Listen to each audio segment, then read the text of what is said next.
وجہ آپ جانتے ہیں کہ اس وقت مسلم لیگ نون جو ہے وہ اسٹیبلشمنٹ کے سامنے جو ہے وہ لیٹ چکی ہے، اور مسلم لیگ نون وہی کر رہی ہے جو اسٹیبلشمنٹ چاہتی ہے۔ اور پیپلز پارٹی کی منافقت دیکھیں، پیپلز پارٹی جمہوریت کی بڑی دعویدار اور آئین کے محافظ خود کو سمجھنے والے کیسے غیر جمہوری فیصلے وہ کر رہے ہیں۔ ان کو معلوم ہے کہ فیصل وابڑے جو ہیں وہ اسٹیبلشمنٹ کا بندہ ہے، لیکن فیصل وابڑے کو پہنچانے والے یہاں تک وہ کون ہے سینیٹر بنانے میں؟ پیپلز پارٹی۔ اچھا، اس کے علاوہ بلوچستان سے جو سینیٹر منتخب ہو چکے ہیں ایمل ولی کو بھی سینیٹر بنانے میں بلوچستان سے حمایت پیپلز پارٹی کی حمایت رہی ہے۔ تو یوں اس وقت جو ہیں بہت سے ایسے ڈیسیجنز ہیں جو غیر جمہوری ڈیسیجنز ہیں جس پر جتنا افسوس کیا جائے کم ہے۔ تو یوں سندھ، بلوچستان اور کے علاوہ اس وقت سندھ اور بلوچستان کے علاوہ پنجاب کے اندر بھی بہت زیادہ غیر معمولی چیزیں جو ہیں وہ ہو چکی ہیں، اور آنے والے دنوں میں مزید ہونے والی ہیں یہ چیزیں، اور حیران و پریشان ہونا پڑتا ہے کہ کیسے اسٹیبلشمنٹ جو ہے وہ ایک عجیب و غریب قسم کا ماحول بنا رہی ہے۔ اس وقت سے اب ڈر ہے کہ جب چیئرمین سینٹ بھی جو ہے وہ بندوں کا ہوگا، طاقتور حلقوں کا ہوگا، یہ ان کو آنے والے دنوں میں پتہ چلے گا۔ لیکن پیپلز پارٹی کسی نہ کسی طریقے سے تھوڑا خود کو سیف طریقے سے کھیلنے کی کوشش کرتی ہے، لیکن مسلم لیگ نون تو بالکل ہی لیٹ چکی ہے۔ خدا کا واسطہ، آپ کیسے خود کو جمہوری پارٹی کہہ سکتے ہیں کہ آپ لوگوں نے غیر جمہوری لوگ جن کا کسی پارٹی سے تعلق ہی نہیں ہے ان کو آپ لوگ یہاں تک لانے میں اپنا کردار ادا کر رہے ہیں؟ تو خیر، اچھا، دوسرا ہمارا ٹاپک یہ ہے، عمران خان صاحب نے اڈیالہ جیل میں کل بہت ہی سخت گفتگو کی ہے۔ اکثر یہ ہوتا یہ ہے کہ وہ جب اڈیالہ جیل میں صحافیوں سے جب وہ گفتگو کرتے ہیں تو میکسیمم 7 منٹ 8 منٹ 10 منٹ کی میکسیمم وہ گفتگو کرتے ہیں اور پھر چلے جاتے ہیں۔ کل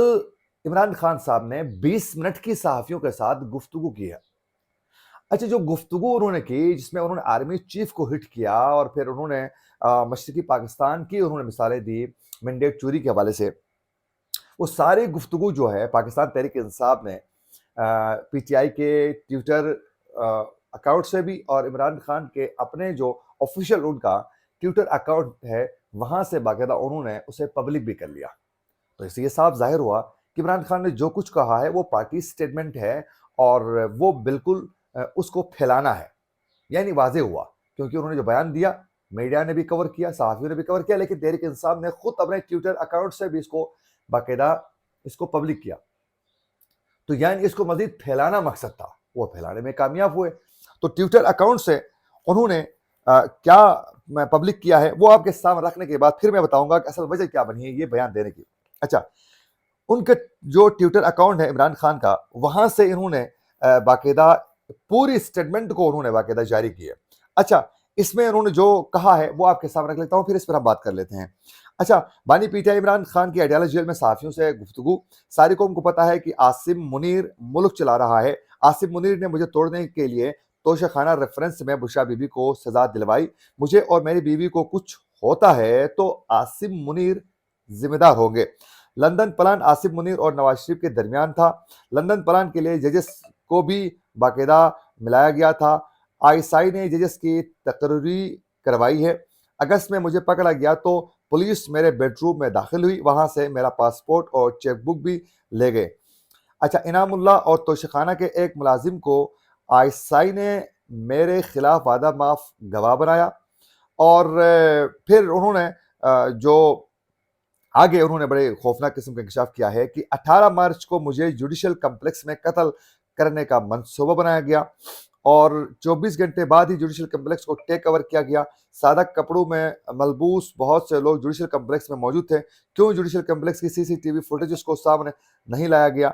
یہ اس طرح کی انہوں نے بہت ہی سخت قسم کی گفتگو کرنے کے بعد جو ہیں انہوں نے باقاعدہ بڑے خوفناک انکشافات بھی کیے، عاصم منیر کو ہٹ بھی کیا۔ یہ بیان باقاعدہ سوشل میڈیا میں انہوں نے تحریک انصاف نے بھی باقاعدہ اس کو پبلک کیا۔ اچھا، اس کی وجہ کیا بنی ہے؟ اچانک یہ جیل کے اندر بیٹھ کے بھی عاصم منیر کے خلاف، آرمی چیف کے خلاف بیان دینا کیوں انہوں نے یہ لازمی سمجھا؟ حالانکہ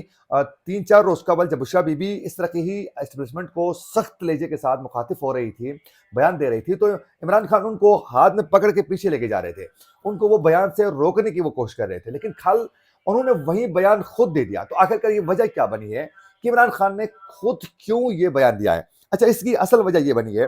کہ یہ سب کچھ جو ہے وہ بشرا بی بی کی وجہ سے ہی عمران خان یہ سب کچھ کر رہے ہیں، کیونکہ بشرا بی بی وہ یہ سمجھتے ہیں کہ بشرا بی بی کا جو معاملہ تھا کہ ان کو زہر دیا گیا ہے، ان کے کھانے میں کچھ ایسا ملایا گیا ہے کہ جس سے اس کی جان خطرے میں ہے۔ تو عمران خان بشرا بی بی کے جو ٹیسٹ ہیں، وہ ٹیسٹ جو ہیں وہ شوکت خانم سے کروانا چاہ رہے ہیں، لیکن ابھی تک ان کے ٹیسٹ نہیں ہوئے ہیں، جس کی وجہ سے وہ یہ سمجھتے ہیں کہ بشرا بی بی کو نقصان پہنچا کر ان کو مزید تکلیف پہنچانے کے لیے سب کچھ کیا جا رہا ہے۔ تو بشرا بی بی کے معاملے کو لے کر ظاہر ان کی گھر والی ہے، ان کی بیوی ہے، تو پھر ایک اٹیچمنٹ مزید بڑھ چکی ہے۔ پھر اس سے بھی بڑھ کر ایک عقیدت کا بھی معاملہ ان کے ساتھ ہے، کیونکہ وہ پہلے بھی کئی بار کہہ چکے ہیں کہ بشرا بی بی میری مرشد ہے۔ تو وہ اس معاملے کو لے کر بہت زیادہ اگریسو انداز میں انہوں نے کھل کے بولا ہے کہ اگر بشرا کو کچھ ہوتا ہے تو آصف منیر اس کے ذمہ دار ہوں گے۔ اور یہ وجہ جو اصل وجہ بنی ہے، انہوں نے جو بیان دیا ہے، اس کی وجہ ہی بشرا بی بی کی صحت کو لے کر ہے، ان کے ٹیسٹ کو لے کر ہے، ان کو جو زہر دینے کا جو معاملہ ہے، اس کو لے کر انہوں نے یہ بیان داغا ہے۔ تو آپ لوگوں کے ساتھ ہم نے وجہ رکھی۔ اچھا، اس کے ساتھ ساتھ کہ اس وقت جیل پلاننگ کیا چل رہی ہے؟ جیل پلاننگ جو ہے، عمران خان جو ہیں وہ دیکھیں ان کی پہلے بھی جو پلاننگ تھی وہ کامیاب ہوئی ہے، کیونکہ جس طرح پاکستان تحریک انصاف کو توڑنے کے لیے ان کی پارٹی کے رہنماؤں سے زبردستی جو پریس کانفرنس کروائے جا رہے تھے، تو اس وقت ایسا لگ رہا تھا کہ تحریک انصاف ختم ہو گئی، لیکن بعد میں آہستہ آہستہ عمران خان نے فوری طور پر تمام وکلا کو انہوں نے ایکٹیو کیا، اور وکلا ایکٹیو ہونے کے بعد جو ہے انہوں نے کہا کہ وکلا کو ہی ہم ٹکٹ دیں گے، اور جس سے وکیلوں نے سیاسی میدان میں بھی اور پھر عدالتی معاملات پر بھی عمران خان کا بھرپور ساتھ دیا، اور کسی نہ کسی طریقے سے جیسے تیسے کر کے اور انہوں نے بہت سے کیسے سے ریلیف دلوانے میں بھی اپنا کردار انہوں نے ادا کیا ہے، اور ابھی بھی وہ مختلف کیسز میں لڑ رہے ہیں وکلا ہی۔ اس کے بعد جب پہ حالات تھوڑے سازگار ہوئے، اور ابھی دیکھیں جو حالات بہتر ہوئے ہیں، تو جو ہی عمران خان نے پارلیمانی ایک کمیٹی جو تشکیل دی ہے، اس میں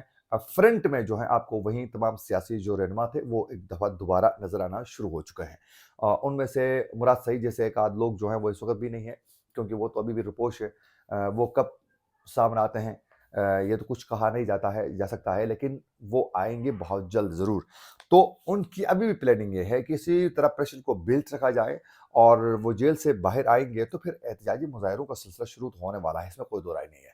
لیکن کل تک بتایا جا رہا تھا کہ ان کو جیل سے جو ہے وہ اپریل اور مئی تک جو ہے وہ جیل سے باہر آ سکتے ہیں، لیکن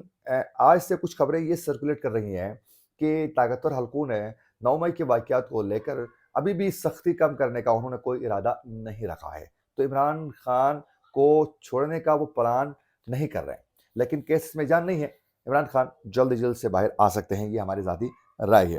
اس کے علاوہ جو عمران خان سے ایک سوال ہوا تھا اس ملاقات کے دوران کہ کے پی کابینہ نے جا کر کور کمانڈر ہاؤس پہ جا کر ملاقات کی ہے، اس پر عمران خان نے کہا کہ دیکھیں میں فوج کے خلاف نہیں ہوں، فوج کے ساتھ ایسی کوئی دشمنی نہیں ہے، کچھ لوگوں سے یہ اختلاف ہے، میرا فوج سے کوئی اختلاف نہیں ہے، it's not a big deal. وہ اس تناظر میں لے رہے تھے کہ اگر ملاقات کی ہے تو کوئی ایشو نہیں ہے۔ اس سے یہ صاف ظاہر ہو رہا ہے کہ یہ جو گنڈاپور کو تنقید کا نشانہ بنا رہے ہیں یہ غلط ہے، کیونکہ عمران خان خود یہ سب کچھ کروا رہا ہے، یہ ملاقاتیں کروانا، یہ وہ تمام چیزیں خود عمران خان کی ایما پر ہی ہو رہا ہے، کیونکہ انہوں نے اس کو ڈینائی نہیں کیا، یہ نہیں کہا کہ چلیں آنے دیں علی امین گنڈاپور کو میرے پاس، میں ان سے پوچھتا ہوں کہ ملاقات کیوں کی ہے، ایسا کچھ نہیں کہا انہوں نے، بلکہ اس کو آن کیا ہے۔ تو یہ صاف ظاہر ہو رہا ہے کہ عمران خان یہ سب کچھ جان کے کروا رہے ہیں یہ ملاقاتیں۔ یہ بہتر یہ ہوتا کہ جو کور کمانڈر کے 3-4 بندے تھے، کور کمانڈر جو ہیں وہ بلا لیتے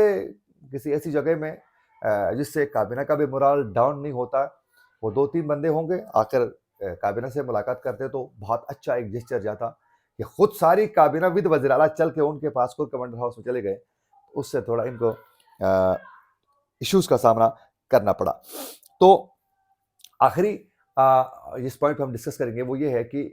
کل اچانک شیر افضل مروت صاحب نے ایک ویڈیو سٹیٹمنٹ انہوں نے جاری کی، ویڈیو سٹیٹمنٹ میں وہ شکست خور نظر آ رہے تھے، اور ایسا لگ رہا تھا کہ کوئی ان کو زبردست طریقے سے انہوں نے دو ٹوک انداز میں ان کو آرڈرز مل چکے ہیں جس کو وہ فالو کر رہا ہے، کیونکہ انہوں نے ویڈیو پیغام میں واضح کر دیا کہ آج کے بعد میری کسی سے لڑائی نہیں ہے، نہ میں کسی سے لڑوں گا۔ وہ کل تک کہہ رہے تھے گرج کے کہ میں کسی کو چھوڑوں گا نہیں، جو مجھے کچھ بولے گا میں اس کی ایسی تیسی کر کے چھوڑ دوں گا۔ کل تک یہ موقف رکھنے والا شیر افضل مروت کل کہہ رہے تھے کہ اگر کوئی میرے خلاف بات بھی کرتا ہے تو پھر میں خدا پہ چھوڑ دوں گا، اور وہ میں خان صاحب پہ چھوڑ دوں گا، وہ خود اس کا فیصلہ کریں گے۔ تو اس کا مطلب ہے کوئی انسٹرکشن ان کو ملی ہے